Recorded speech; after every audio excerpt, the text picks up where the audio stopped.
ব্যাপারে আমরা কতগুলি করা অনুমোদন দিলাম। চাল আছে, মসুর ডাল আছে, আর একটা সিভিল অ্যাডমিনিস্ট্রেশনের একটা কাজ আছে। তো মোটামুটি যেগুলো আসছে আমরা খুব যাচাই বাছাই করে দিচ্ছি। অনেকগুলো আমরা ক্রয় সংক্রান্ত করে অনুমোদন দিলাম, কিন্তু এককভাবে টাকার অঙ্ক এক একটা খুব বেশি না, সবগুলো মিলে হতে আগে অনেক সময় দেখা হতো বিরাট বিরাট প্রজেক্টের সাথে, সেটা এখন আমরা যেগুলো আসবে সেগুলো যাচাই বাছাই করব।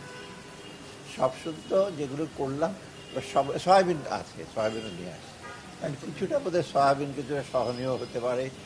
আর মসুর ডাল করছে, কারণ মসুর ডালের প্রয়োজন হবে জল। অর্থাৎ আমরা রোজা পর্যন্ত যত সমস্ত নিত্য প্রয়োজনীয় জিনিসপত্র আছে, চাল ডাল, খেজুর তো রোজার সময়, ছোলা, তারপর সয়াবিন তেল, এগুলো আমরা নিশ্চিত, চিনিও নিশ্চিত, মোটামুটি চেষ্টা করছি যেভাবে বাজারটা যেন আর একটু সহনীয় হয় লোকের জন্য। একটু সময় লাগবে, কারণ এগুলো ইম্পোর্ট করতে বেশি বাইরে থেকে ইম্পোর্ট করতে হয় এগুলো, এবং সময় লাগে। অনেক সময় যারা সাপ্লাই তারাও অনেক সময় অনেক কিছু ব্যাপারে কনসিডারেশন আছে, এই ধীরে সুস্থে আনে। আমাদের আনলোড করতে দেরি হয় না, গুদামে যথেষ্ট থাকে, কিন্তু সাপ্লাই আমাদের ডিপেন্ড করতেছে বাইরের।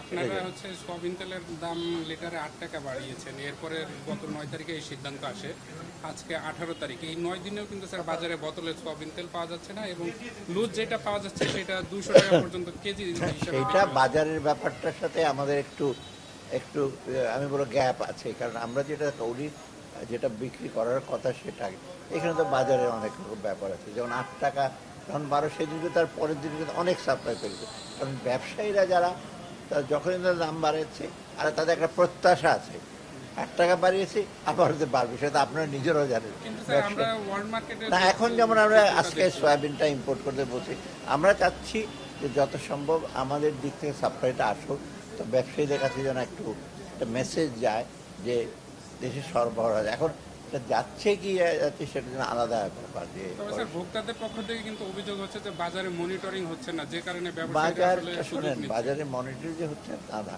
কারণ যেভাবে সবাই যদি যারা বিক্রি হয়, অন্যান্য দেশে কিন্তু এরকম হয় না, সবাই মিলে একটা ঠিকঠাক করে। এখানে হচ্ছে সবাই মিলে তাদের নিজেদের স্বার্থে যারা বিক্রি করে, কারণ বাজার ভোক্তা অধিকার সংরক্ষণ আইনের ইন্সপেক্টর ম্যাজিস্ট্রেট কয়টা জায়গায় যাবে। আমরা প্রত্যেক জায়গায়, আমি কিছুদিন আগে পাবনা গেলাম, সেখানে একই অবস্থা। ডিসি বলছে আমরা কমিটি করে দিয়েছি, এডিশনাল এসপি আছে, তারা যায় বাজারে, যতক্ষণ থাকে তারপর চলে আসে, আবার দেখি সেই। অর্থাৎ এটা যদি লোকজন যদি একটু কনসিয়াস না হয়, মানুষজন অংশ তারা নিজেরা যদি মনিটর করে কমপ্লেন করে কি, তখন আমরা বলছি ওর যেন যথাযথ ব্যবস্থা, সেটা ঠিক হয় না।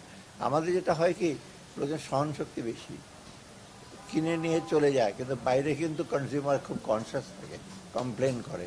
এটা আপনি পার্শ্ববর্তী ভারতে দেখেন না, দাম বেড়ে গেলে ওরা প্রোটেস্ট করে, কিন্তু এইখানে আমি প্রোটেস্ট করতে বলছি না, অ্যাটলিস্ট সবাইকে যদি বলে, না বলে এখন মনিটর করে, তা অনেক সময় আমরা পাই খবর, তো দেখছি লোকজন সহ্য করে।